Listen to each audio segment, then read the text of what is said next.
Bueno, iniciamos la última semana de nuestro curso anual básico de epilepsia, que está dirigido principalmente a becados de neurología, psiquiatría, médicos no especialistas y equipo de salud.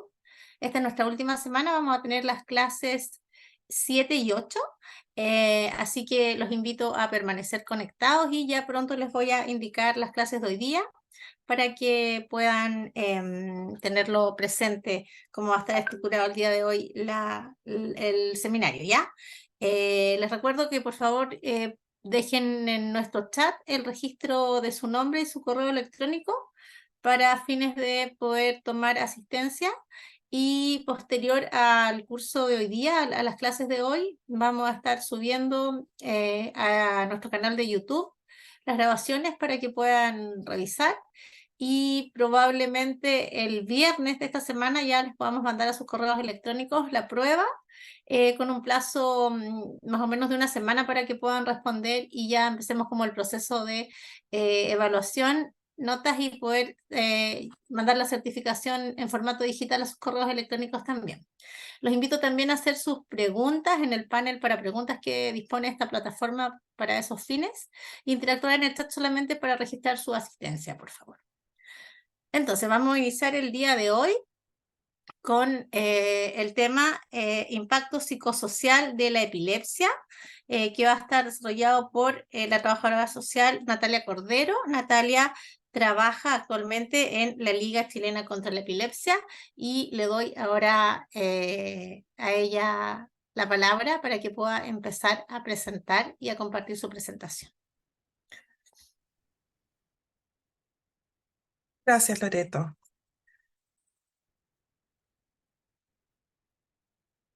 Buenas tardes a todos y a todas. Mi nombre es Natalia Cordero, como bien dijo Loreto. Soy trabajadora social de la Liga Chilena contra la Epilepsia hace ya más de 6 años y el día de hoy les voy a hacer una presentación sobre el impacto psicosocial de las epilepsias.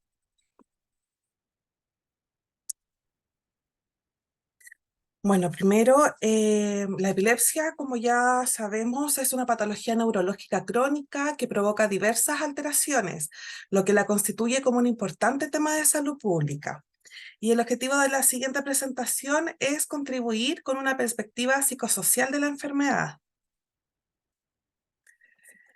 En cuanto a las características, la epilepsia desencadena un cambio en la vida de quien experimenta la enfermedad, como también en las de sus familias, de acuerdo a la severidad, a la frecuencia y al tipo de crisis que está presente. Tiene consecuencias no solo a nivel físico, sino que también emocional, psicológico, y asimismo repercute no solo en la vida personal del paciente, sino que también a todo su entorno social. Al consultar a las familias y a los pacientes en cuanto a los costos asociados a la epilepsia, lo primero que ellos manifiestan o visibilizan son los costos asociados a lo económico, a lo relacionado con los exámenes, con los medicamentos. Los costos indirectos se pueden observar ya más a largo plazo, como por ejemplo el desempleo recurrente y los efectos psicosociales, que es donde me centraré en esta oportunidad. Acá contamos con algunos conceptos de lo psicosocial, pero me quiero detener en el tercer concepto. Dice que es un espacio de encuentro entre lo subjetivo y lo colectivo, pero sin perder de vista la experiencia personal del sujeto. Quiero que nos detengamos en ese concepto en particular que vamos a ir revisando y profundizando más adelante. En cuanto a los aspectos psicosociales de la epilepsia, me voy a enfocar hoy en los aspectos psicológicos y sociales. Primero los psicológicos, acá vemos que hay múltiples factores en epilepsia que generan desregulación emocional, la superposición de patologías principalmente del tipo psiquiátricas como la depresión y la ansiedad de las personas con epilepsias son muy comunes. También es importante considerar la estructura de la personalidad, que esto nos va a dejar un poco más claro de cómo enfrenta la persona el diagnóstico y lo que esto conlleva. Voy a continuar con los aspectos sociales. La asociación bidireccional entre epilepsia y pobreza Hemos visto que la epilepsia afecta de la misma forma, independientemente del género, del estrato económico, pero la principal diferencia está en cómo se lleva la epilepsia, en cómo se vive la epilepsia. Vemos que el contexto social y económico influyen directamente en la forma en que se vive la experiencia de la enfermedad crónica como la epilepsia. Acá vemos un estudio, bueno, a raíz de unos estudios que se hicieron, las personas con menores ingresos tienen más probabilidad de presentar crisis graves por la deprivación sociocultural en comparación con estratos económicos más elevados. Esto a nivel mundial tenemos cifra que 65 millones de personas diagnosticadas con epilepsia, y de dichas cifras un alto porcentaje se localiza fundamentalmente en países en vías de desarrollo, evidenciando entonces esta enorme brecha en países según el nivel de desarrollo que estos tengan. En cuanto a los factores psicosociales, son condiciones que manifiestan en la relación de las personas con los aspectos en su entorno social y de su vida cotidiana. Estos elementos dependen de la situación concreta de cada paciente, de las características propias de su entorno más cercano y del comportamiento de dichos factores. Acá en esta lámina hay algunos factores psicosociales que les voy a mencionar, que ustedes pueden ver: el trabajo, educación, derechos, familia, acceso a tratamiento, calidad de vida. Y vamos a centrarnos en el primero, que es el trabajo. Como factores protectores vemos que hay un desarrollo, la dignidad laboral, el éxito, la posibilidad de contar con oportunidades laborales. Y por otra parte, contamos con los factores psicosociales, los factores de riesgo, que son cesantía, discapacidad, desempleo cuando es prolongado, pobreza. Les voy a contar un ejemplo que me tocó ver en la atención en el departamento social, de dos experiencias de dos personas con diagnóstico de epilepsia. Por una parte, un joven de 20 años eh, de sector rural, se traslada a la región metropolitana para búsqueda de trabajo, ingresa a trabajar a una empresa como operario, una empresa de una industria como operario, y tuvo la fortuna, como él lo señaló, de que su jefa directa es una madre de una persona con epilepsia. Por lo tanto, esta mamá, esta jefa, sabía que la epilepsia no lo iba a limitar a sus funciones laborales, y tuvo la posibilidad de desarrollarse como tal, de contar con permisos necesarios para acudir al médico cuando era necesario o cuando él no se encontraba bien, producto de sus crisis. Y él, con 20 años, hoy su única preocupación es formar grupos de pares, es conocer gente de su edad y poder interactuar socialmente. Versus otro caso que trabaja en la misma empresa, en otra área, una mujer de 55 años, operaria también, quien no cuenta con el apoyo de su equipo de trabajo o de sus jefaturas directas, y en vez de facilitar o favorecer, digamos, el desarrollo laboral de ella, esto ha repercutido en que eh, ha pasado constantemente por periodos de cesantía y con dificultades en su trabajo actual. ¿Mm? Ahí podemos ver el impacto, perdón, su preocupación principal es poder mantener su fuente laboral para poder tener acceso desde la alimentación a todo lo que las necesidades básicas que ella requiere. Y ahí vemos cuál es la diferencia en los aspectos, tanto los factores de riesgo como protectores, que vemos en dos personas con el mismo diagnóstico, que trabajan en el mismo lugar, pero que la experiencia es distinta, y por lo mismo, cómo se van desarrollando de manera diferente.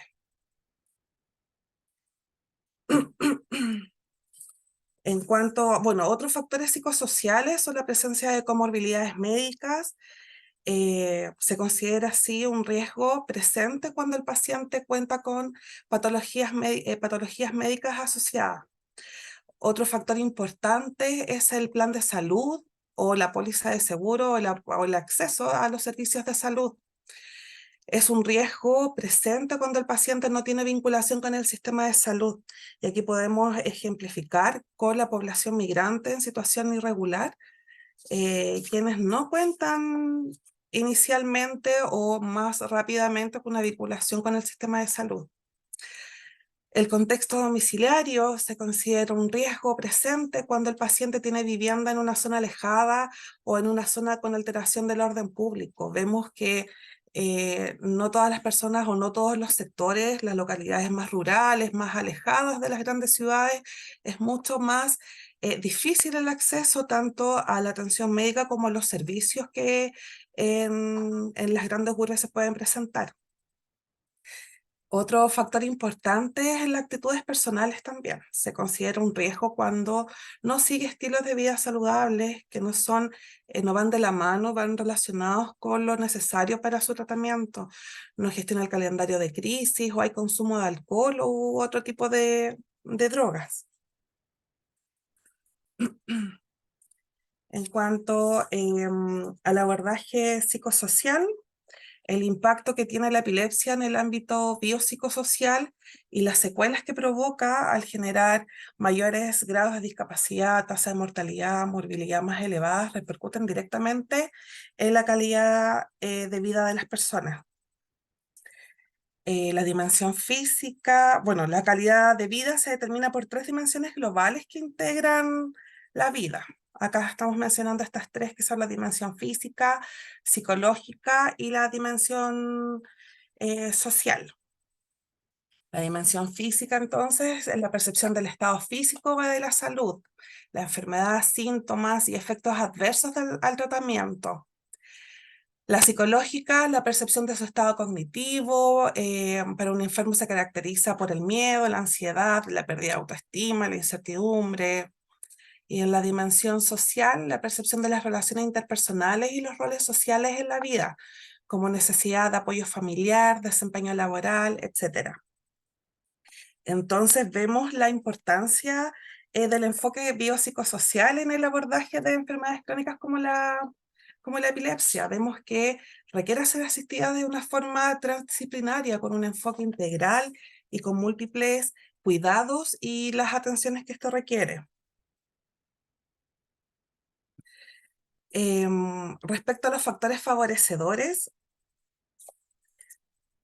vemos aquí entonces la prevención y la promoción, la educación, grupos de participación, políticas públicas, tratamiento especializado y obstaculizadores, las intervenciones, derivaciones asistidas y derivaciones psicosociales. Si nosotros como institución, les voy a comentar un poquito del trabajo del Departamento Social. Tratamos de fortalecer los factores favorecedores que tenemos y tratar de potenciar los obstaculizadores. Por ejemplo, desde nuestra evaluación socioeconómica y psicosocial para otorgar subsidios económicos en tratamientos de alto costo, nos vamos rigiendo por las determinantes sociales de salud. Contamos con grupos de participación donde vemos la importancia de contar con esos espacios para las personas de interacción, espacios de encuentro, y también como un agente movilizador, digamos, que puedan ellos empoderarse y poder tener un rol más activo tanto en su tratamiento como en su rol en la sociedad. Y en cuanto a los obstaculizadores, si bien podemos observar acciones que ya realizamos, que tratamos de profundizar, nunca son suficientes. Siempre es importante no dejar de verlos y tratar de potenciarlos. En cuanto a las etapas con vinculaciones sociales de la epilepsia, contamos con estas 4 etapas, si bien no son lineales. Por el ejercicio del día de hoy, por el ejemplo de hoy, los organizamos de esta forma. Primero es el prediagnóstico. Este es un periodo de incertidumbre, comienzan a observarse los recursos concretos, como los emocionales, los médicos, los financieros que hablábamos al principio, las habilidades también y las dificultades de la familia y de la persona con epilepsia. La etapa de diagnóstico, esta etapa puede ser un shock, sí, así como puede ser una esperanza, tener claridad de contar con un diagnóstico ya más concreto. Hay una falta de conocimiento muchas veces en torno a ella y es donde es necesario seguir reforzando. Supone necesidad de apoyo, de contención ante la pérdida de la salud, de experiencias denominadas como normales. Nosotros hablamos de las crisis normativas y las no normativas. Las no normativas serían relacionadas como esta, como la pérdida de la salud y de la forma en que nos reestructuramos tanto a nivel personal como a nivel familiar para hacer frente, digamos, a este nuevo hecho que afecta a nuestra familia. El gran desafío entonces en esta etapa es comunicar con el diagnóstico al resto de la familia, al entorno social. Subyace también el tema de la exclusión, la incomprensión y con ello también al estigma social. En la inducción o aceptación, la familia ya comienza a aceptar que son parte de este mundo médico, iniciando el tratamiento, la familia se instruye, se va preparando y también se van reestructurando estas nuevas tareas y estos nuevos roles al interior del sistema familiar. Lo impredecible aquí de la crisis, lo impredecible de la crisis en esta etapa se visualiza muchas veces como lo más doloroso y difícil de asumir, como también la pérdida del control sobre la vida y sobre los proyectos. Nuestro rol es necesario fortalecer recursos existentes, identificar cuáles son los factores protectores que vamos visibilizando y tratar de fortalecerlos. Y a la vez es el rol de los equipos médicos en afirmar cuáles son estas habilidades del paciente. Y la etapa de remisión, se es consciente de la enfermedad en esta etapa y de sus restricciones en la vida diaria, pero esta continúa. Se siente ya el desgaste, muchas veces vemos el desgaste de cuidadores, el aislamiento también asociado a esto. Por lo mismo, en esta etapa es importante fortalecer las redes de apoyo, informarse, vincularse o tratar de fomentar que la familia, que el paciente se vincule con sus pares, ya sea esto por medios de grupos o de participación. En cuanto al tratamiento, las características sociales influyen al manifestarse en grupos más vulnerables. Los esfuerzos siempre se deben centrar en las necesidades según cada etapa de la vida. Entonces, a nivel general, la epilepsia se enfrenta, como decíamos al comienzo, de igual proporción entre hombres y mujeres, sin distinción de edad, raza u origen social. Al manifestarse esta patología en grupos etarios más vulnerables respecto a sus condiciones biológicas y sociales, los esfuerzos deben centrarse en el ámbito económico, familiar y comunitario y también al acceso de políticas que éstas puedan garantizar la protección a sus necesidades y demandas. Entonces nos centraremos ahora en las diferentes etapas de vida y qué dificultades se presentan en estas etapas y qué acciones también podemos ir desarrollando. Entonces, en la infancia, la epilepsia tiene implicancias en el funcionamiento psíquico y social del niño, como la baja autoestima, el miedo y el sentimiento de poca adecuación en su entorno, dificultades que vemos en esta etapa, en menores oportunidades en el acceso, la permanencia al sistema escolar, conflictos en las relaciones sociales de los niños y la necesidad de excesiva protección. ¿Qué acciones podemos ir manejando en esta etapa? Capacitación a instituciones dedicadas al cuidado para disminuir la resistencia que hay o el miedo muchas veces a enfrentar una crisis en el jardín o en los colegios. Trabajar en el sistema familiar también para brindarle esta seguridad en cuanto a sus nuevos roles y potenciar el desarrollo socioafectivo del niño. De tal manera que esta reestructuración del sistema sea más rápido y más en sintonía con lo que va necesitando el niño en esta etapa. En la adolescencia, la epilepsia en la adolescencia es una etapa muy compleja, ya que es un periodo de formación de identidad, donde se busca el sentido de pertenencia y la aceptación de grupo de pares. ¿Qué dificultades vemos en esta etapa? Las restricciones propias de la enfermedad, limitaciones excesivas que imponen muchas veces los adultos responsables, problemas conductuales de riesgo, aislamiento social, también la mala adhesión al tratamiento farmacológico, que eso lo podemos ver no solamente en epilepsia, sino que también en otras enfermedades crónicas, lo complejo que es a esta edad poder ser consciente de la importancia de mantener acorde el tratamiento que llevan. Y también el bullying, que es algo que hoy en día se está visibilizando más de lo que, si bien ha estado siempre presente, hoy se visibiliza y también es una dificultad que pueden presentar nuestros pacientes adolescentes. ¿Qué acciones podemos ir desarrollando? Potenciar la información y el automanejo de la enfermedad, porque muchas veces la sobreprotección los priva de la autonomía que necesitan a esta edad respecto de sus pares y de su desarrollo. Minimizar los desacuerdos entre los adolescentes y sus familias. Tratamos nosotros de llegar a cierto nivel de consenso. Tratamos de trabajar también nuestra área, la autonomía respecto a nuestros pacientes adolescentes y adultos.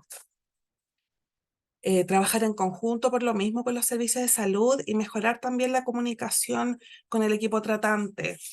Muchas veces no reflejan lo que ellos quieran decir o no dicen lo que realmente necesitan, y por lo mismo es siempre estar coordinados los servicios de salud o los que estén interactuando con los adolescentes.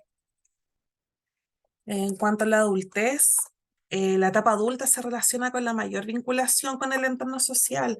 Aquí ya comienza la necesidad de independencia y la creación de proyectos personales también que favorezcan el desarrollo individual, las relaciones afectivas y el manejo del ambiente.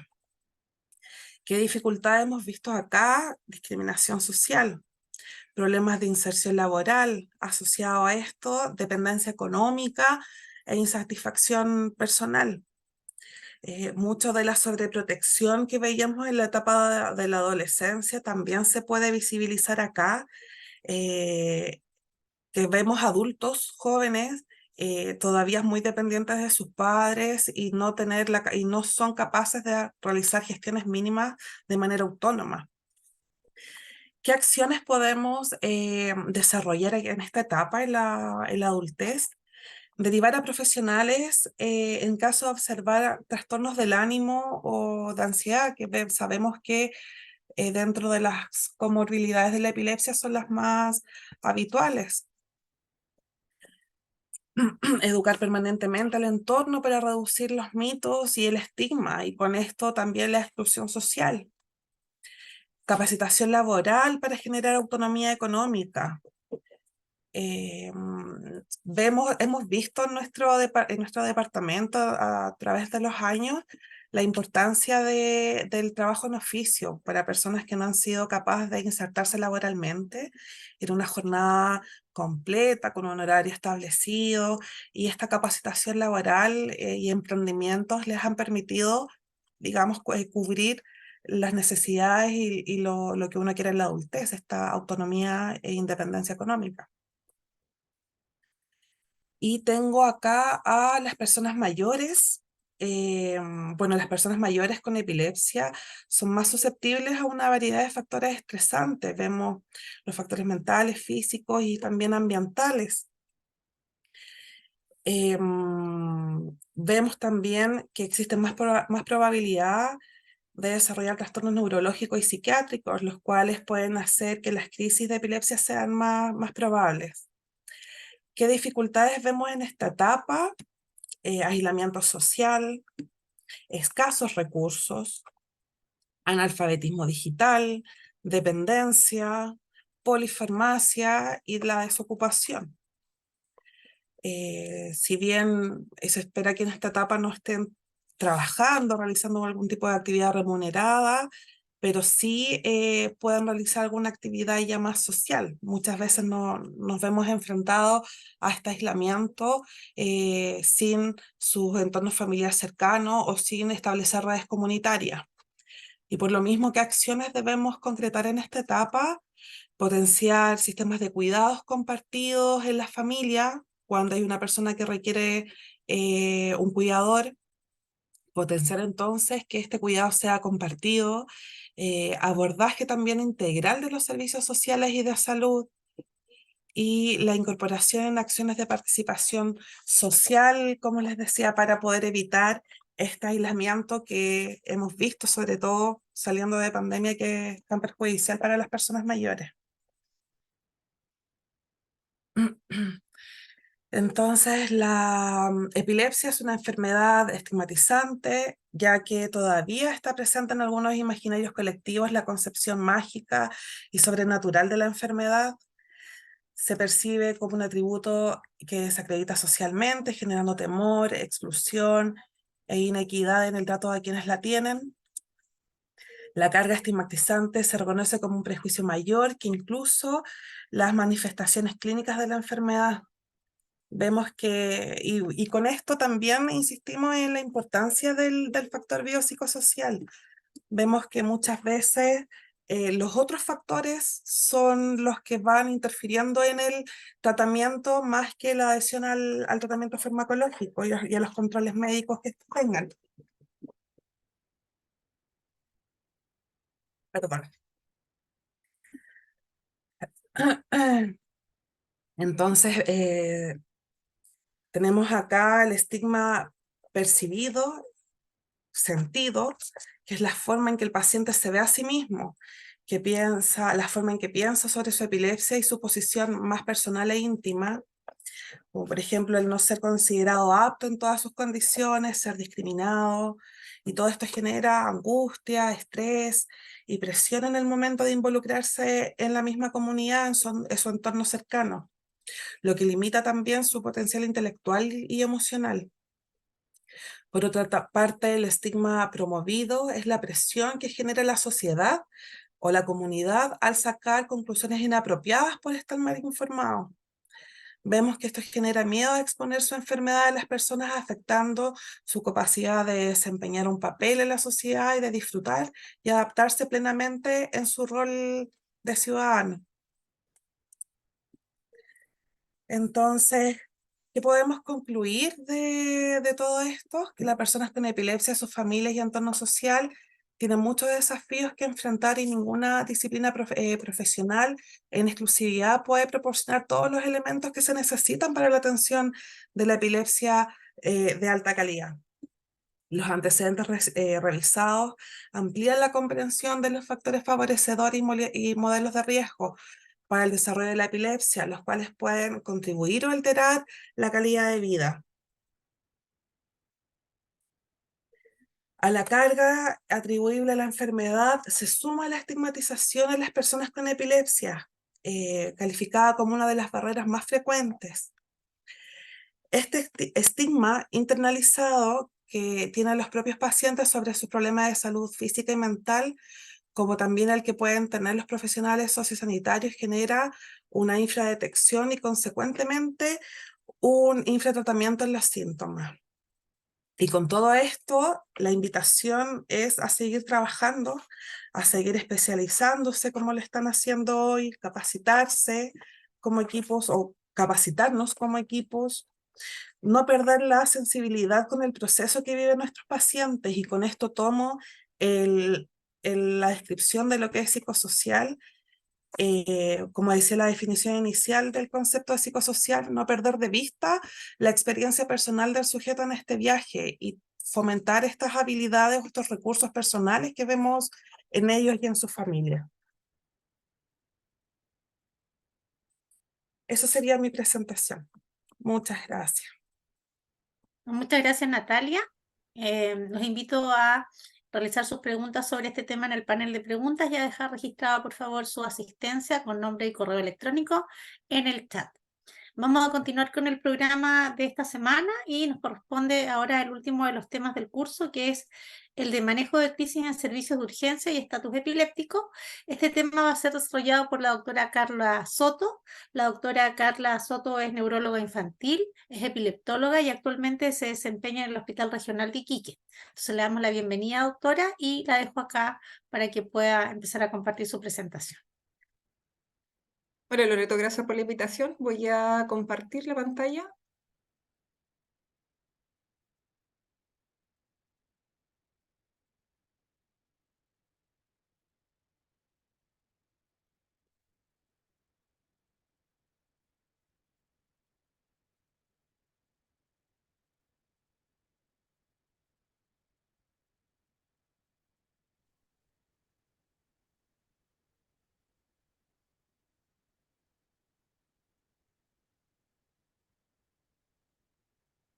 Ustedes me avisan si la ven bien.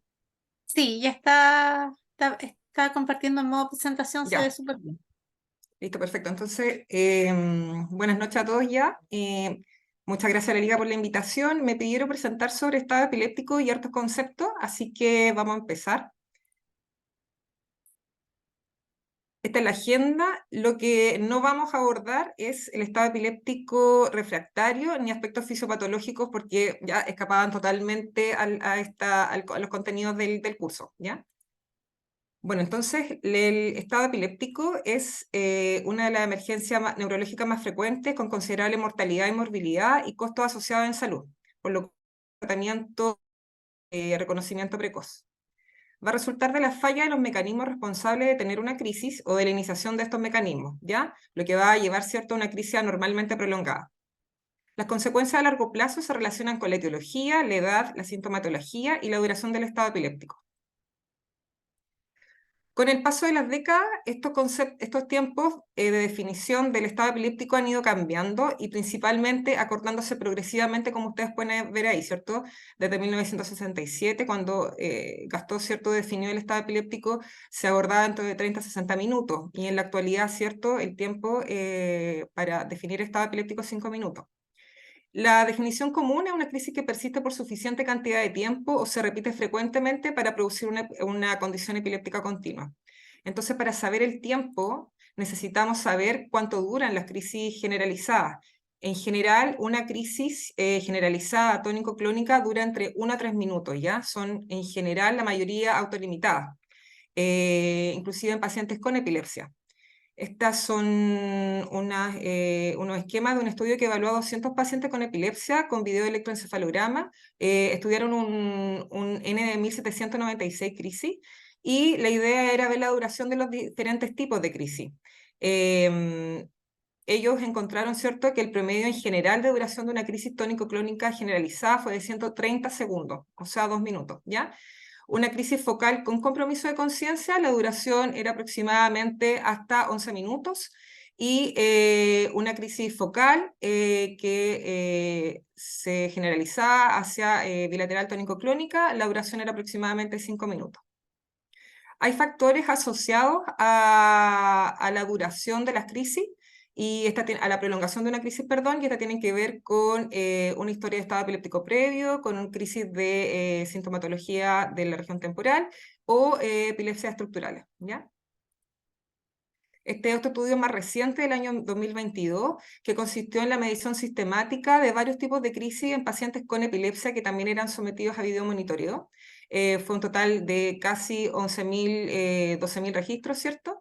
Y observaron la duración de varias crisis epilépticas y había una concordancia, ¿cierto?, con el estudio que les mencioné previamente, con una duración máxima de una ausencia típica para 30 segundos, las ausencias atípicas van de 2 a 100 segundos, la mayoría de las crisis focales terminan dentro de los primeros 9 minutos y las crisis tónico-clónicas terminan dentro de los 5 minutos, ¿ya? Entonces, ¿de qué sirve saber la duración de las crisis? Sirve para identificar a un paciente que está en una crisis prolongada y que está en riesgo de un estado epiléptico inminente. Ahora, entonces, la definición conceptual actual que hay viene del año 2015, es de Trinca, ¿cierto? Que es un doctor dedicado a la epilepsia muy, muy conocido en el área. Y está definida por dos dimensiones, ¿ya? Por dos tiempos. El tiempo 1 es el tiempo en que define la transición de la semiología de una crisis a estado epiléptico y marca el inicio del tratamiento. Este tiempo 1 para una crisis tónico-clónica generalizada es de 5 minutos, para una crisis focal con alteración de conciencia o sin ella es de 10 minutos y para un estado de ausencia es de 15 minutos. Y el tiempo 2, que marca el inicio, ¿cierto?, en la cual hay un riesgo alto de secuelas a largo plazo y de injuria del tejido neuronal y alteración en las redes neuronales, es para el estado epiléptico convulsivo de 30 minutos, para el estado focal con alteración de conciencia de 60 minutos, y la verdad es que para el estado de ausencia no hay un tiempo determinado. Ahora, cuando estamos en el servicio de urgencia, en realidad tenemos un espectro de emergencia epiléptica, ¿ya? Ustedes, los que han trabajado, ¿cierto?, en el servicio de urgencia, saben que hay pacientes con epilepsia que llegan con crisis repetitivas agudas en el tiempo, que son 2 o más crisis en un breve periodo de tiempo, que puede ir de minutos a horas, con una buena recuperación de conciencia entre ellas, ¿ya? No hay una definición muy clara todavía para este tipo de crisis, pero más que nada tienen que recordar que es una diferencia con respecto al basal de la frecuencia de crisis del paciente. Las crisis prolongadas son las crisis en que ha fallado en finalizar, ¿cierto?, pero no ha progresado todavía un estado epiléptico, y el estado epiléptico entonces va a ser aquella crisis mayor de 5 minutos de duración, o 2 o más crisis repetitivas con recuperación incompleta de conciencia entre ellas. Es así entonces como estas crisis pueden presentarse de forma única o ir evolucionando entre ellas, y los factores de riesgo principales son lesiones estructurales, como les mencioné previamente, epilepsia de origen temporal y estado epiléptico previo.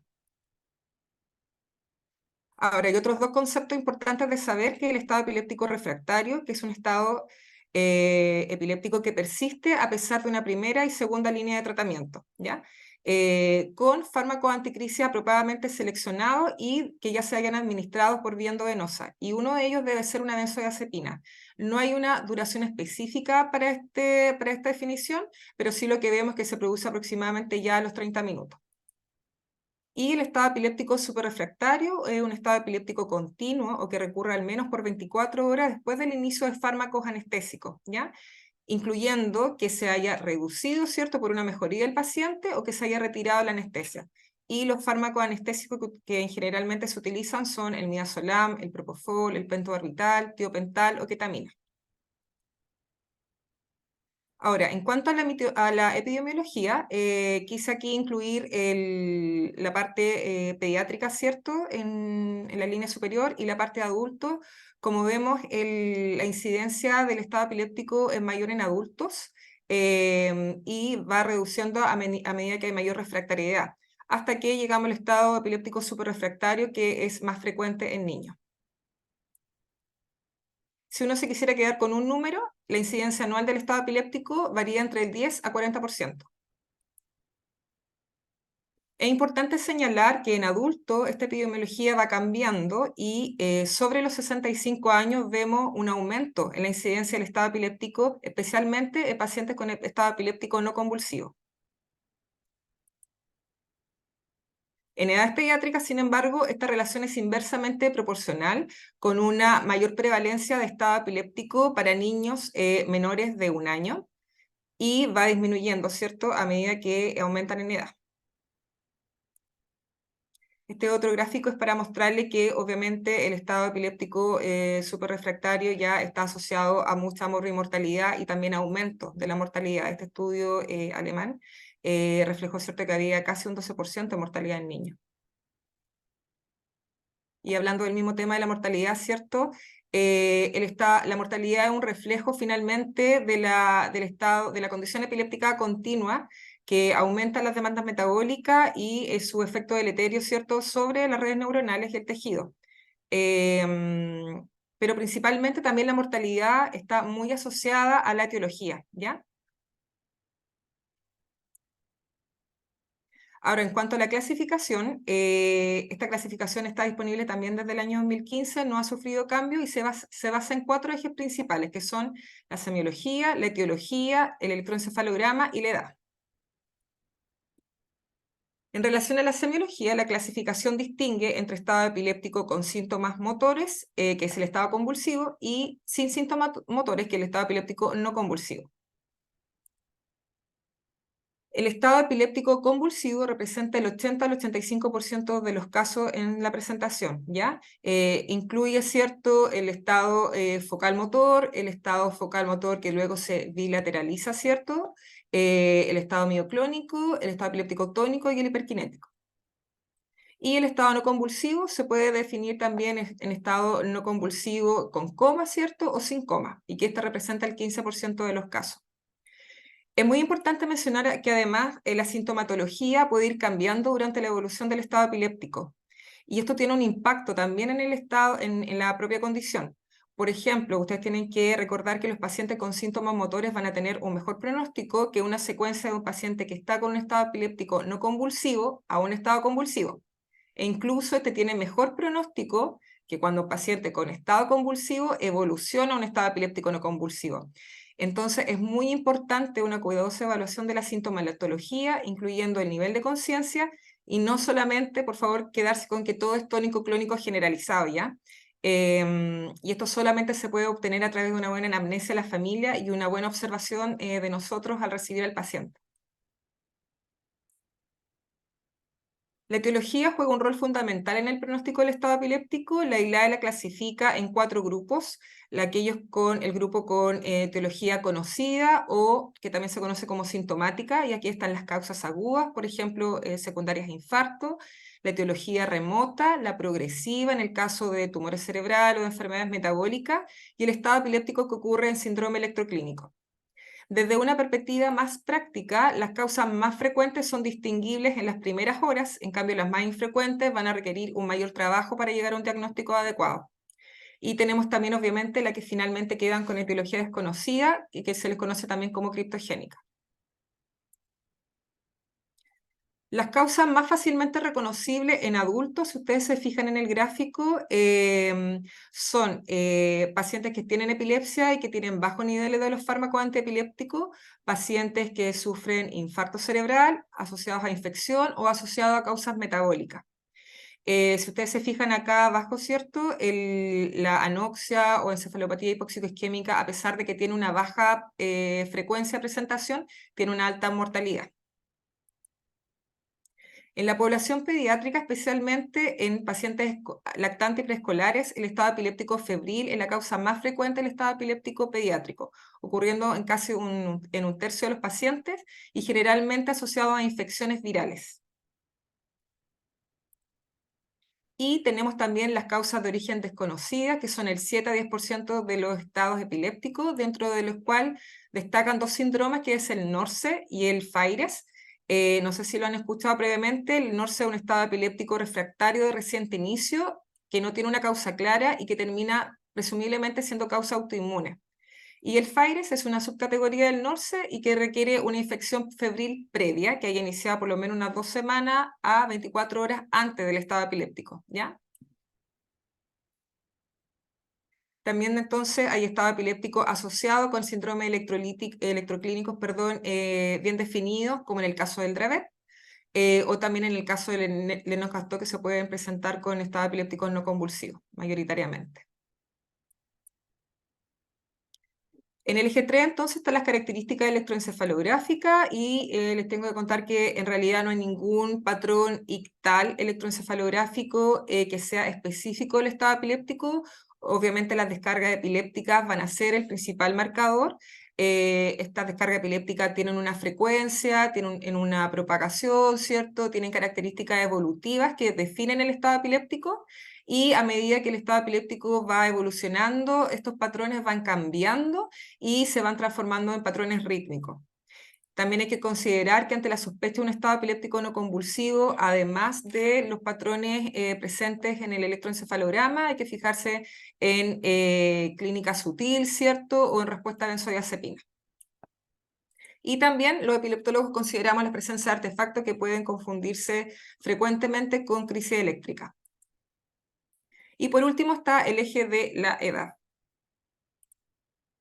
Ahora, en cuanto al manejo del estado epiléptico, si uno lo quisiera ver continuamente, ¿cierto? Hay distintas fases. Tenemos la fase precoz, que son los primeros 5 minutos del inicio de la crisis, y que se inicia tratamiento con fármaco de primera línea, que serían las benzodiazepinas. En el estado epiléptico establecido, que es la segunda etapa, que se produce después de la falla de la primera línea de benzodiazepina, aparece, ¿cierto?, la administración de medicación, de medicamentos anticrisis endovenoso, y luego viene el estado epiléptico refractario, en que ya es refractario a benzodiazepina y al menos a un fármaco antiepiléptico, y la tercera línea de fármacos serían los anestésicos. En todo este continuo, ¿cierto? Siempre hay que ir investigando la etiología, a medida que uno va tratando de buscar la etiología.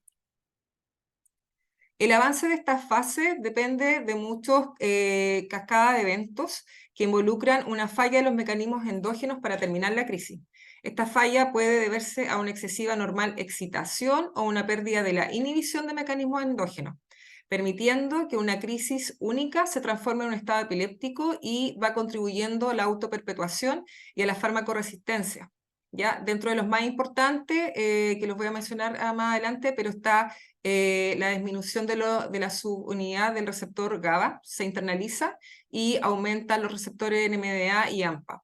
Y a medida que va evolucionando, ¿cierto?, en tiempo, aparecen cambios epigenéticos que finalmente van a llevar a procesos de epileptogénesis que van a ser más definidos y más permanentes en el cerebro. Bueno, entonces en el continuo de la atención nos encontramos con la primera parte, que es enfrentarse siendo testigo como cuidadores, ¿cierto?, de un paciente con epilepsia que tiene una convulsión. La primera forma de tratar son los medicamentos de rescate, que no sé si han escuchado esta definición antes. ¿Qué son los medicamentos de rescate? Una terapia que es administrada por familiares, cuidadores, o sea, personal no médico, ¿ya? Eso es lo primero. Y que se utiliza en caso de crisis prolongada o crisis repetitivas agudas. Ahí está la indicación. Como les dije previamente, no hay consenso en esta definición, hay que quedarse con que es un aumento de frecuencia basal en la frecuencia de crisis del paciente. Hay distintas definiciones en la literatura de lo que revisé. Podrían quedarte con ese concepto también, que es más de 3 crisis en 24 horas, pero también, no sé, más de 2 a 3 crisis en un periodo de 6 a 8 horas, ¿ya? Hay distintas. Yo creo que el cambio de frecuencia es muy importante en un paciente que ya tiene epilepsia, ¿cierto? ¿Por qué es importante tratar las crisis repetitivas agudas? Porque aumenta el riesgo de estado epiléptico, de muerte prematura y de SUDEP, además de alterar la calidad de vida de los pacientes. El objetivo de los medicamentos de rescate es la finalización del estado epiléptico, y en el caso de las crisis repetitivas agudas va a ser prevenir o retrasar el inicio de una siguiente crisis. El factor de riesgo más importante para indicar, ¿cierto?, el medicamento rescate es la epilepsia refractaria, ¿ya? O pacientes que tienen historia de estados epilépticos previos, o pacientes que ya han tenido una crisis más prolongada, mayor a 5 minutos.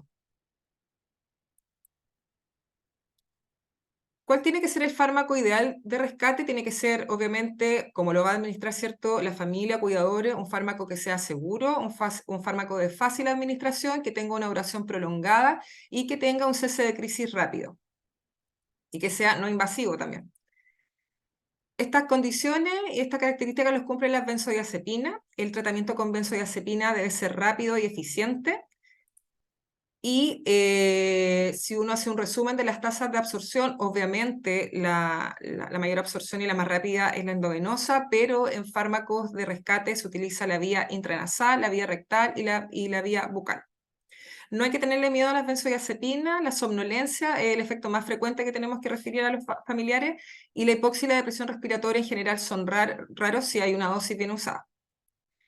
Y dentro de esta, ¿cierto? Les voy a hablar sobre el midazolam. Especialmente el midazolam es una benzodiazepina que es soluble en agua y que tiene la característica bien destacable, ¿cierto? Que es que se puede administrar por varias rutas, ¿ya? Eso es bien importante para un fármaco de rescate. Es el fármaco ideal para el tratamiento de crisis prolongada, ¿cierto? Estado epiléptico otorgado por personal no médico. Y la verdad es que es bastante eficaz. El midazolam, entonces, como les mencioné, puede administrarse por vía nasal y por vía bucal.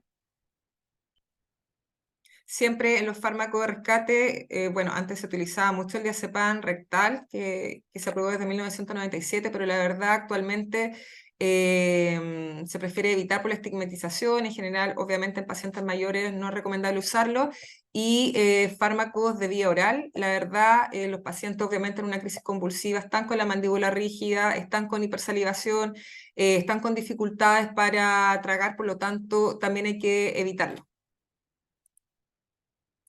Ahora, medicamentos de rescate en el extranjero, ¿cierto? Estados Unidos, Europa, hay varios aprobados por la FDA. Está el Diastat, que es el más antiguo, que es el diazepam rectal, está el midazolam intranasal, está el diazepam intranasal y está el midazolam bucal. Estos son dispositivos específicos que vienen con dosis predeterminada. En el caso de la administración intranasal, contienen atomizadores, ¿cierto?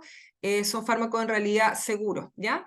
Y que uno los puede elegir, si es que esto estuviera en Chile, obviamente, por la edad del paciente y por el peso. Pero lamentablemente la realidad de nuestro país es que no tenemos medicamentos de rescate aprobados, ¿ya? Hasta ahora el midazolam en ampollas, que es el mismo medicamento que se administra de forma endovenosa, es el que uno utiliza, ¿cierto?, para indicarle a los pacientes que se administre de forma bucal. Estaba también antes el Asparax, que es un comprimido sublingual que ya no está en el mercado.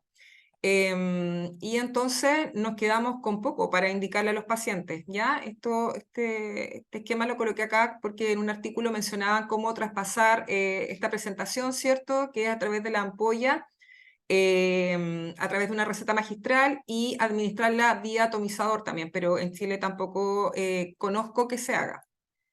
Les quería mostrar esto, que es una foto de un curso de la doctora Ríos. Ellos trabajan con muchos pacientes con epilepsia refractaria, al igual que la liga, y lo que hacen ellos es lo que yo les contaba. Entonces, le indican al paciente, ¿cierto?, que tenga una jeringa, que saque la dosis recomendada de la ampolla y que la coloquen en este recipiente con un atomizador, y eso es lo que se administra al paciente por peso.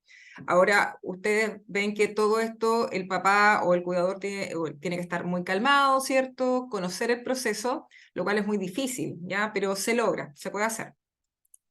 Y la información que me llegó recientemente es que en diciembre va a llegar a la liga, no sé la fecha todavía, quizás más adelante en la discusión lo podamos conocer, de midazolam bucal a Chile, lo cual es una súper buena noticia. Los medicamentos de rescate los utilizamos más los neurólogos infantiles, pero en realidad debiéramos conocer todas las indicaciones, ¿ya? Así que es una muy buena noticia que este medicamento llegue al mercado. Valor aproximado, casi 40.000 pesos, ¿ya? Bueno, los medicamentos de rescate entonces hay que tener un plan de acción frente a una crisis, debe ser discutido con los pacientes tan pronto como se puede, en una consulta con epilepsia, en todas las consultas médicas muy poco tiempo, pero hay que tratar de encontrar el momento dentro de los controles, ¿ya? ¿Por qué? Porque disminuye la morbilidad y la mortalidad, permitiendo un tratamiento adecuado y precoz, y disminuye la ansiedad de los familiares y de los cuidadores. Hay que familiarizar con el producto, hay que mostrar cómo se aplica. Yo siempre abro la boca, ¿cierto? Muestro dónde tienen que ser aplicados los medicamentos. Yo creo que hay que hacerlo así, súper esquematizado. Explicarles que es sobre una crisis mayor de 3 a 5 minutos y que si la primera dosis no tiene efecto, no tienen que repetir una segunda dosis, sino que más bien llamar al servicio de urgencia y que se ha administrado la segunda dosis de benzodiazepina por personal médico. Les quería mostrar esto, el Grupo Normativo de Epilepsia ha sacado varios trípticos de educación para pacientes con epilepsia, y hay uno en el que participé, que es Medicamento Rescate. Están en la página de redcrónicas.misal.cl, ¿ya? La segunda parte del manejo tiene que ver con el manejo prehospitalario por el personal de salud. Una vez que llega el personal paramédico, de enfermería, donde está la persona convulsionando, ¿cierto? Lo primero, además de pensar en el ABC, es pensar en qué benzodiazepina inmediatamente se va a utilizar, la ruta de administración y la dosis. No da lo mismo la ruta de administración, ya que hay una demora inherente en encontrar, por ejemplo, un acceso venoso, a diferencia de la administración intramuscular. Si miramos este gráfico, ¿cierto? Vemos que el medicamento endovenoso va a demorar más tiempo en el acceso, aunque el tiempo de acción va a ser más corto que la administración intramuscular, en que el acceso va a ser muy rápido, pero los tiempos de acción son más largos. Pero lo que vio en este estudio, el Rampart, ¿cierto? Que es un estudio clásico en epilepsia, que es un estudio randomizado, doble ciego, que midió la eficacia del midazolam intramuscular versus el lorazepam endovenoso en el tratamiento prehospitalario del estado epiléptico en niños y adultos, es que finalmente, a pesar de que el midazolam intramuscular uno lo aplique más rápido y el proceso en que haga efecto es más largo, finalmente si uno suma el tiempo en que uno saca la ampolla del lorazepam, se encuentra el acceso venoso y llega el tiempo de acción, son parecidos en el tiempo promedio. Por lo tanto, el midazolam intramuscular es tan seguro y efectivo como el lorazepam endovenoso para el cese de crisis. Otro punto importante, además del retraso de la administración, es la dosis subóptima de benzodiazepinas. Ya, este es el gráfico que muestra acá otro estudio del 2019, en que ellos vieron si el personal paramédico o de enfermería seguía las guías clínicas, ¿ya? Y vemos que en el caso del midazolam y el lorazepam no había un seguimiento de las recomendaciones. Este estudio además encontró un patrón de administración múltiple en pequeñas dosis, con aproximadamente un 70% de pacientes recibiendo una dosis más baja que la recomendada a la inicial. Y esto no solamente lo es este estudio, es algo que vemos frecuentemente cuando nosotros ya evaluamos a los pacientes en la UCI o en la UTI. Esto pasa muy a menudo. Y esto reduce potencialmente la respuesta de benzodiazepina y la eficacia del fármaco, atrasando la administración y poniendo a los pacientes en riesgo de crisis prolongada y un peor pronóstico, ¿ya? Por lo tanto, es muy importante el siguiente concepto de que la administración precoz, una dosis óptima completa, y que también esto sea por una ruta apropiada, va a cambiar el pronóstico de los pacientes con estado epiléptico. ¿Por qué? Porque después de 10 minutos de duración de un estado epiléptico se observa una internalización de los receptores GABA, por lo tanto el medicamento se queda sin sustrato para que sea efectivo. Y un aumento de los receptores AMPA que va a llevar a un estado de hiperexcitabilidad, a un estado proinflamatorio y a un aumento en la internalización de calcio, y ahí a la cascada de eventos que van a hacer perpetuar la crisis. En este estudio pediátrico también se observó cómo la administración de benzodiazepina después de 10 minutos aumenta la mortalidad del paciente, y también se asocia obviamente a uso de fármacos de tercera línea por mayor tiempo, con las consecuencias que trae esto. Entonces, un punto crítico es la creación y revisión de protocolos simples y de fácil aplicación al equipo de primera atención en SAMU, con revisión de esto y capacitación también, ¿ya?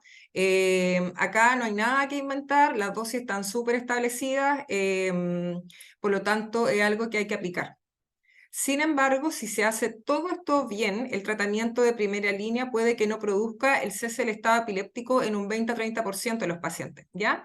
Y por lo tanto, ahí viene el manejo que ya se hace de forma intrahospitalaria en un servicio de urgencia, en la UTI o en la UCI.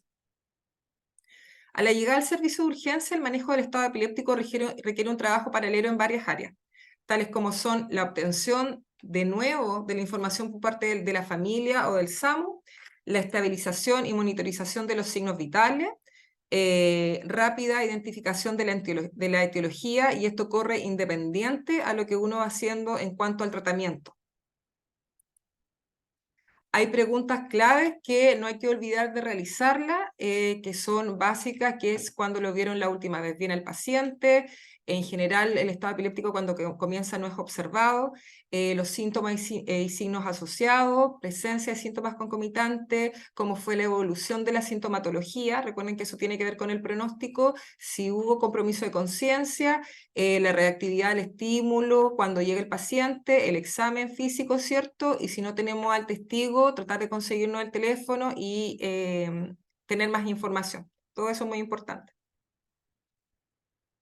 En el manejo intrahospitalario, esta es la guía que hay para tratamiento de estado epiléptico en niños y adultos, que como le mencioné,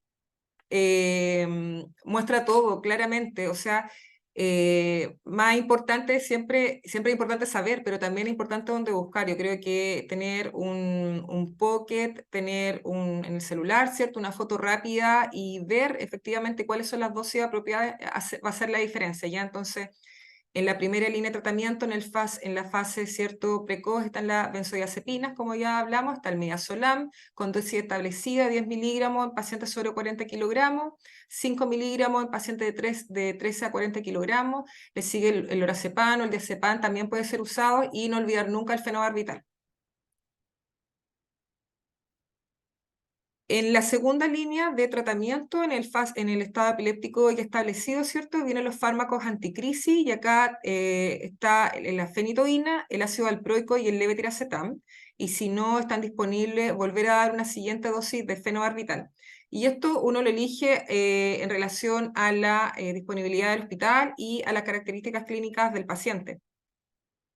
Les quiero mostrar que en realidad hay 3 estudios bien importantes con alta calidad metodológica que muestran que no hay una diferencia estadísticamente significativa en cualquiera de estos 3 fármacos. Estos 2 estudios, que son el CONCEPT y el ECLIPSE, que son en pacientes pediátricos, mostraron que el levetiracetam no fue superior a la fenitoína y que más bien su ventaja es la menor cantidad de efectos adversos, ¿ya? Y está este estudio, el ESET, que es un estudio muy importante que mostró un alto nivel de evidencia en relación a la equivalencia entre la fosfofenitoína, el valproato y el levetiracetam como medicamentos de segunda línea, ¿ya? Y efectivamente lo que observó es que no hay una diferencia estadísticamente significativa en la eficacia y en la tolerabilidad de estos 3 fármacos, y las crisis son controladas por cualquiera de ellos en alrededor del 50% de los pacientes. Entonces, elijan el que esté disponible y el que cause menor comorbilidad de los pacientes. Tercera línea de tratamiento ya están los fármacos anestésicos, ¿cierto? Esta es un área ya libre, en realidad no hay tanta evidencia como en el manejo del estado epiléptico precoz y en el estado epiléptico refractario. Hay que hacer el tratamiento caso a caso según la etiología. Hay que tener en mente también el potencial daño cerebral relacionado al estado epiléptico y los potenciales efectos adversos también de la inducción de un coma, ¿ya? Y también pensar en la sintomatología, porque si es un estado epiléptico no convulsivo, no hay que pensarlo tan rápidamente. Y en esta etapa aparecen los tratamientos ayudantes como la inmunomodulación, la dieta cetogénica, el estimulador del nervio vago y también hipotermia. Le quise mostrar esta foto para seguir insistiendo en que esto ya está totalmente establecido, no hay que inventar nada dentro del tratamiento, hay que tener conocimiento de las dosis y saber propiedades de los fármacos, pero está ahí, las guías están ahí y hay que buscarla. En relación al pronóstico, el estado epiléptico está asociado con muchos pronósticos, con epilepsia también de riesgo posterior. Recordar que la etiología es el principal determinante del pronóstico. En patologías como stroke y encefalopatía hipóxico-isquémica hay alta morbilidad y mortalidad.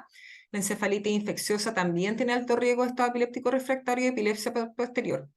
A mayor edad también hay peor pronóstico, a mayor duración del estado epiléptico hay mayor mortalidad, peor pronóstico funcional y existencia de déficit neurológico. Y la semiología en relación al estado epiléptico no convulsivo también otorga un peor pronóstico a los pacientes.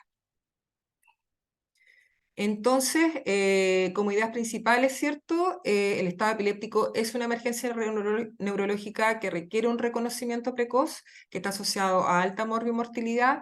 Sabemos que este tratamiento debe ser en dosis óptima y por ruta de administración apropiada, hacer protocolos, ¿cierto?, dentro de los hospitales. Hay que conocer ya el concepto de medicamento de rescate y formarlo a la familia. Y el manejo hospitalario debe estar enfocado al tratamiento sintomático para el cese de crisis, esto con el fin de prevenir toda la cascada sistémica también que ocurre en un estado epiléptico y por supuesto que las consecuencias neurológicas a largo plazo, siempre buscar la etiología y que el pronóstico está determinado por estas 4 características que son la etiología, la edad, la semiología y la duración del estado epiléptico. Muchas gracias. Muchas gracias, doctora.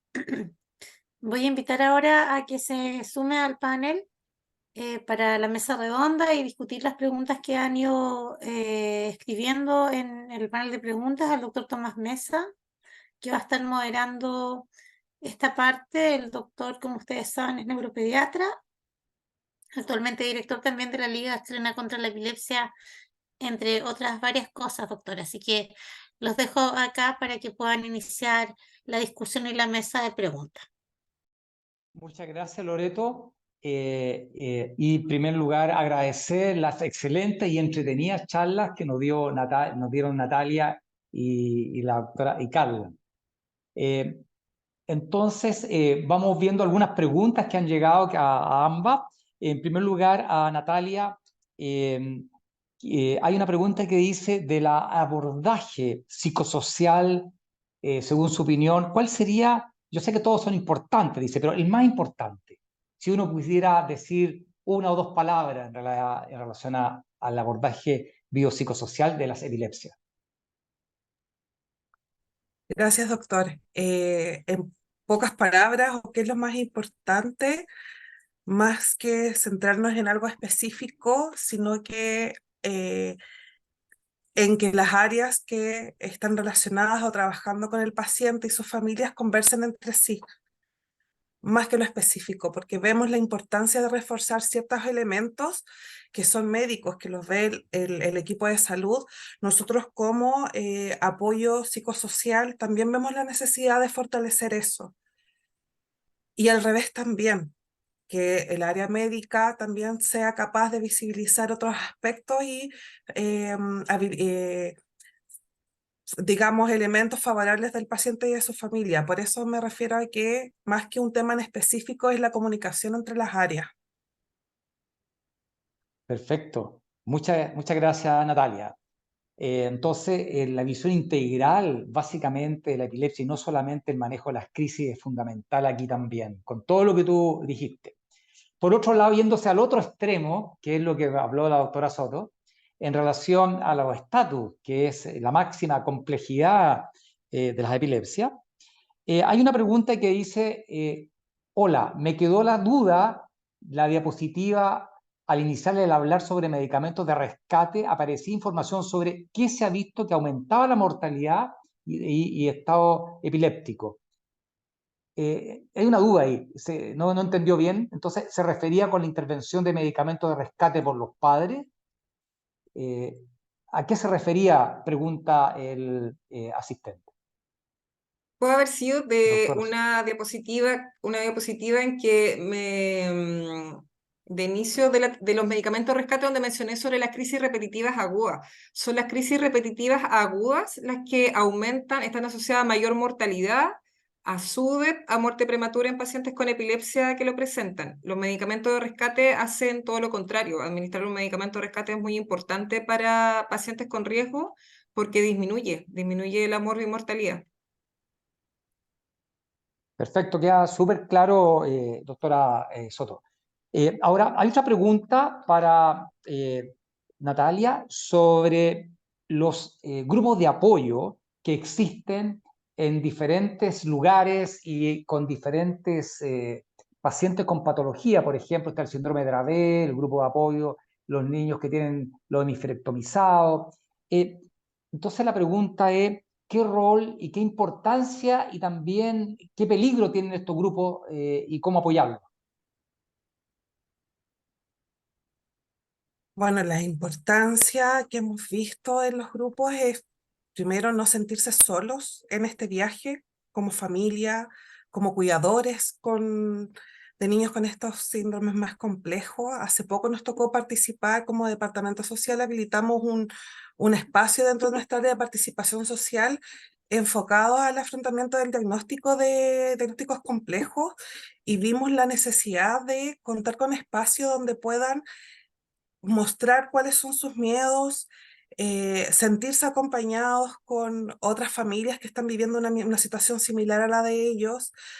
Y si bien las redes son muy importantes por lo mismo, establecer este tipo de grupo es muy importante por lo mismo, ¿qué dificultad se puede ver ahí cuando hay desconocimiento en torno al tratamiento, o esto de que hemos visto en muchos aspectos que una familia le comenta en el pasillo a otra que tal tratamiento me funcionó, tal tratamiento no me funcionó, y ven que el hijo está mejor con su control de crisis, y comentan y empiezan a comentar de que voy a tratar de disminuir el tratamiento, y por consejos que le dan otros pares, sin el refuerzo médico. Ahí es cuando esa dificultad quizás podríamos ver, y es donde entramos nosotros ahí a orientar, a acercarse a su médico tratante para poder tener una opinión ya concreta, no en función a lo que la recomendación que otra persona le dio. O sea, lo favorecedor es el vínculo que puede generar en estas redes, el acompañamiento, y lo en contra, que a veces los consejos no son muy rigurosos.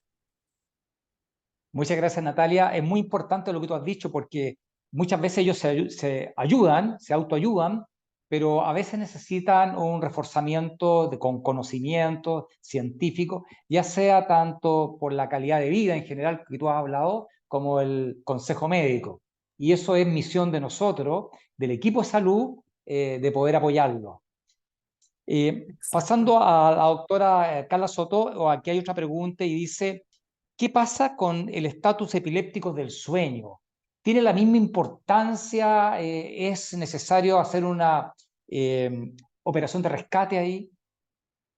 Es súper buena pregunta. El estado epiléptico del sueño se quedó con ese nombre, ¿cierto? Pero en general no es un estado epiléptico que produzca un compromiso vital, en que vayamos a ver que hay un riesgo de mortalidad, ¿cierto?, asociado.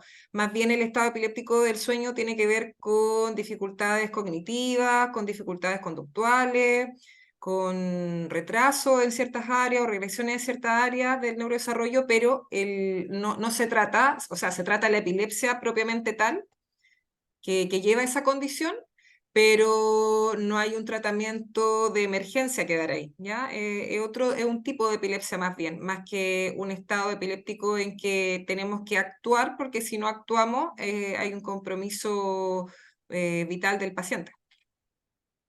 Y los medicamentos también son de otro Sí, tipo lo que se utilizan. perfecto. O sea, es una cosa, algo diferente en relación a lo que tú presentabas como el estatus de que si llega al servicio de urgencia o en la casa. Exacto, ¿Mm? sí.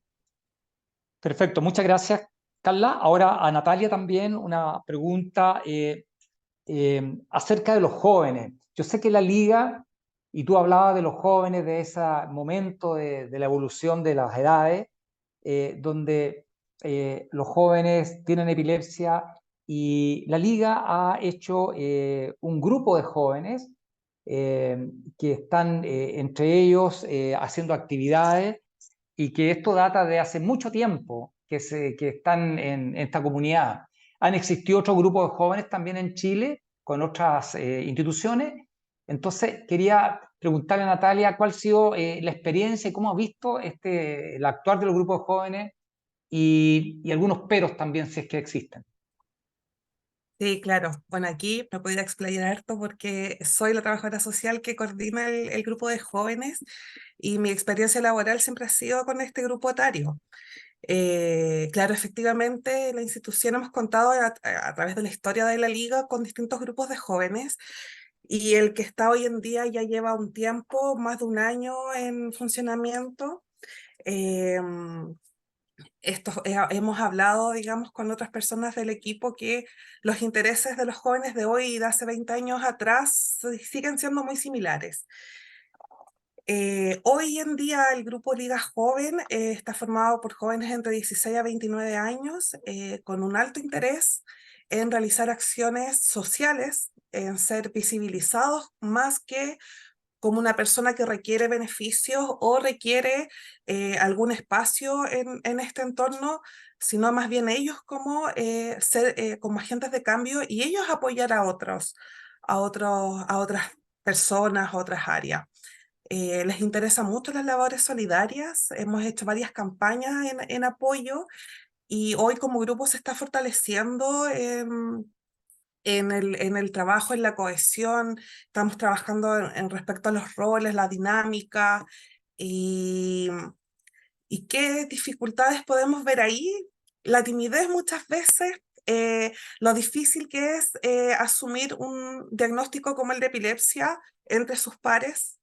eh, en una primera etapa, a principios de año, quizás no querían ser visibilizados como jóvenes con epilepsia y hablar de temas de epilepsia, pero en cambio hoy, noviembre, ya terminando el año, sí quieren visibilizarse como tal, sí están más empoderados con su tratamiento y sí vemos que entre ellos también se han ido apoyando en todo este proceso.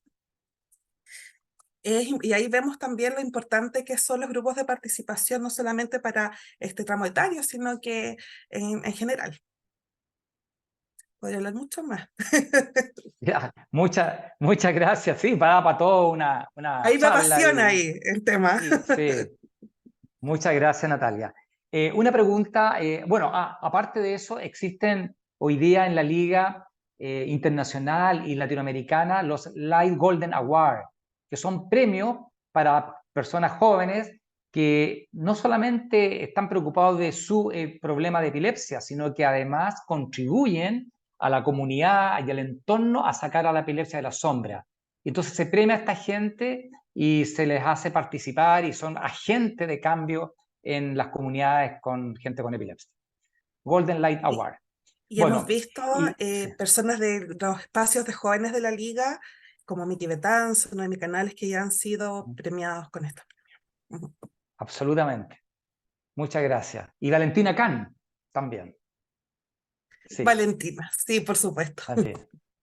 Oye, hay una pregunta para, muchas gracias Natalia, para Carla, que dice, en cuanto al manejo del estatus epiléptico en embarazada, ¿qué recomendaciones nos podría brindar? Y la mayoría de los protocolos no consideran a mujeres embarazadas. Está muy buena la pregunta. No considera mujeres, no se nombran porque específicamente hay una baja tasa de estado epiléptico en mujeres embarazadas, eso es lo primero, ¿ya? En el estudio más grande que ese tema hay muy baja proporción de mujeres embarazadas. Antes del tratamiento, yo creo que es súper importante la prevención en mujeres embarazadas, hay que tener harto ojo, que sea el trabajo multidisciplinario con ginecólogo y en especial el manejo de los fármacos antiepilépticos, ¿ya? Sabemos, ¿cierto?, que hay fármacos antiepilépticos que disminuye sus niveles, como la lamotrigina, que es el fármaco de elección en el embarazo, por la redistribución de líquidos, ¿cierto?, en el organismo, cambia su metabolismo, entonces es muy importante la prevención en ese tema con niveles en ciertos periodos del embarazo. Y el tratamiento del estado epiléptico de por sí, de lo que he leído, principalmente porque no me ha tocado tratar un estado epiléptico en embarazada, pero es el mismo en relación al uso de las benzodiazepinas, ¿ya? Pensemos que algo agudo, ¿ya? Con una dosis apropiada y si uno tuviera que elegir un fármaco de segunda línea, evidentemente por el riesgo de teratogenicidad del ácido valproico y porque la fenitoína también pudiera ser más contraproducente, elegiría de todas maneras el levetiracetam. Perfecto, muchas gracias Carla. Es claro, una situación muy difícil y yo creo que es correcto lo que estamos diciendo y comunicando. Una pregunta para Natalia también. Este enfoque biopsicosocial, existe, ¿no es cierto?, el programa GES en Chile, tanto adulto como en niño, y hay algunos profesionales que no son médicos ahí. ¿Cuándo corresponde visitarlos? ¿Cuál es el rol de ellos? En cuanto al equipo que atiende Sí, al al equipo que paciente, atiende, enfermera, por ejemplo, y sí, sobre todo cuando hay que fortalecer temas de educación, porque hay mucho que lo ve el médico, pero en ocasiones es necesario fortalecer el tema del tratamiento, el manejo de los cuadernos de crisis, y ahí es también cuando vemos que hay presencia de trastornos del ánimo o de ansiedad, que son partes de las comorbilidades de la epilepsia, ir derivando a las áreas especialistas de ella. perfecto. Sí, y hay que hacer uso de ellos si están en el programa, ¿no es cierto?, con el rol que le corresponde.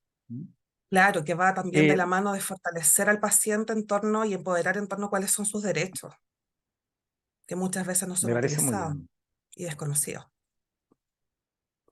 Muchas gracias, Natalia. Ahora, a Carla, una pregunta que dice, ¿el estatus febril deja Ujú. secuelas? Depende de la etiología, pues, depende cuál sea el microorganismo desencadenante. La verdad, en mi experiencia, no he visto secuela neurológica, no sé qué le parece a usted, doctor. No, el estado febril en general Fíjate, tiende a ser... sí, yo creo que dentro de los crisis febriles, que no son epilepsia, evidentemente, tal como tú dijiste Ujú, ayer, la única complicación podría ser un estatus febril, que definido como exacto. más de 30 minutos, ¿no es cierto? Y que podría dejar secuela. Y en mi experiencia, la verdad es que yo también he tenido algunos estatus febriles y no ha habido secuelas, pero como tú dices, podría ser algún virus eh, más agresivo que podría etiológicamente dejar alguna secuela. Sí, no, Gracias. no, sí, aparte que el tratamiento es agudo, ¿cierto? No hay indicación de tratamiento anticrisis posteriormente.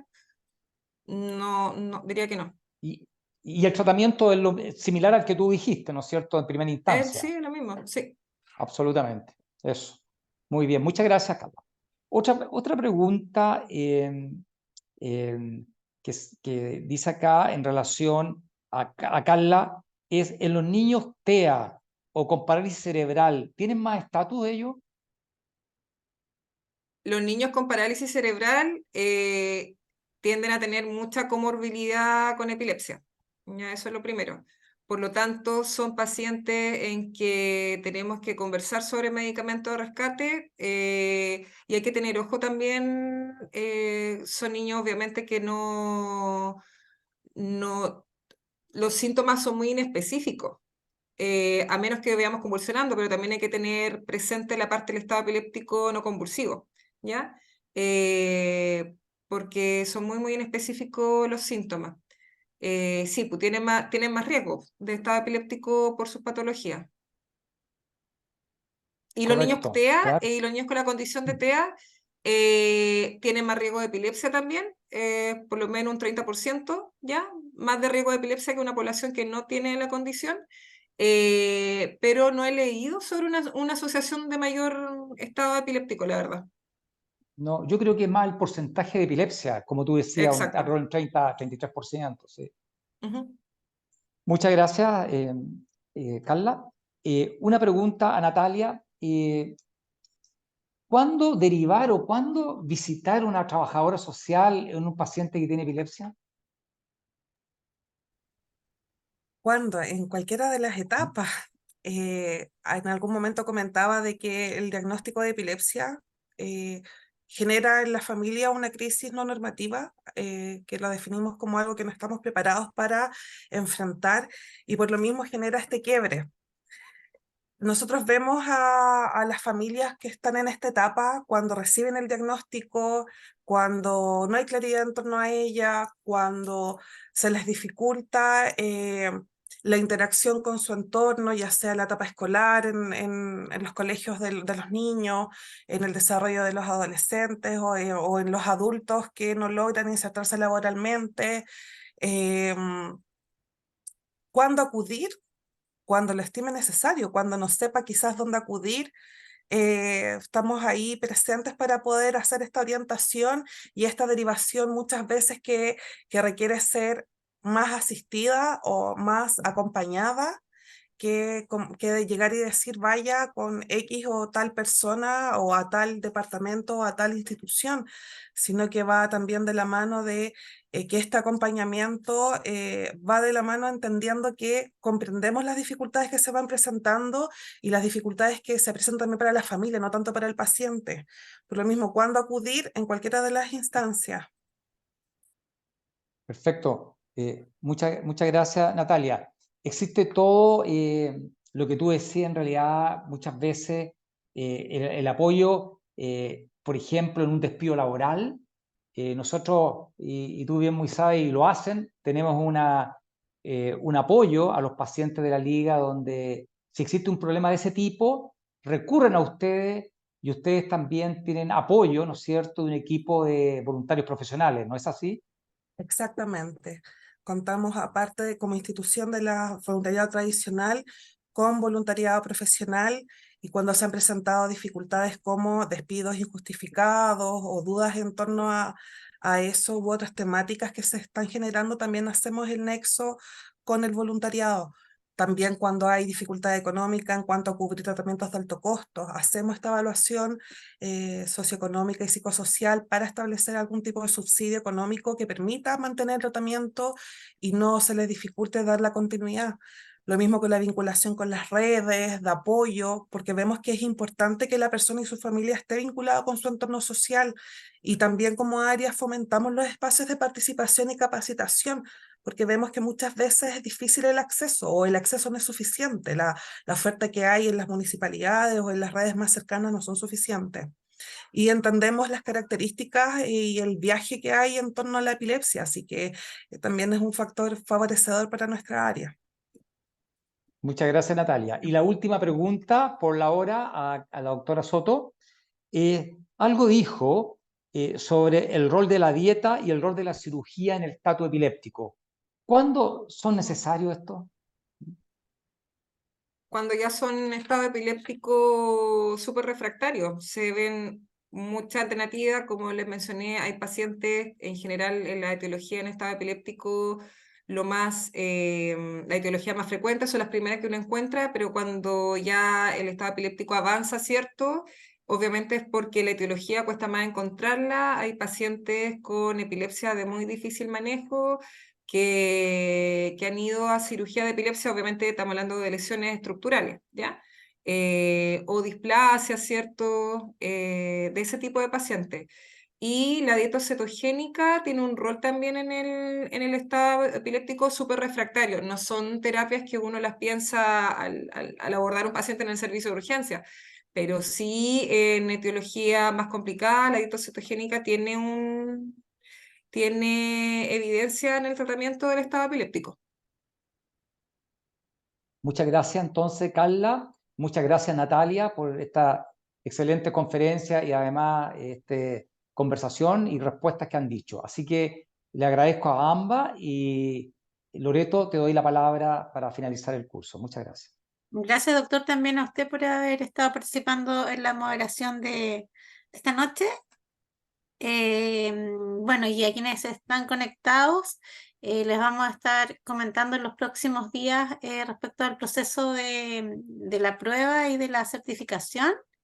Así que cualquier duda que tengan nos pueden escribir de todas maneras al correo cursos@liche.cl o contacto@liche.cl. Ya quienes tienen dudas sobre el registro de asistencia, etcétera, se comunican conmigo y ahí yo voy respondiendo.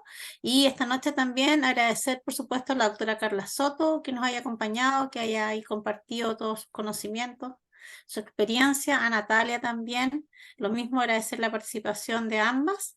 Y de esta forma estamos cerrando ya con la última clase y esperamos el próximo año nuevamente hacer una nueva versión. Así que muchas gracias a todos. Buenas noches.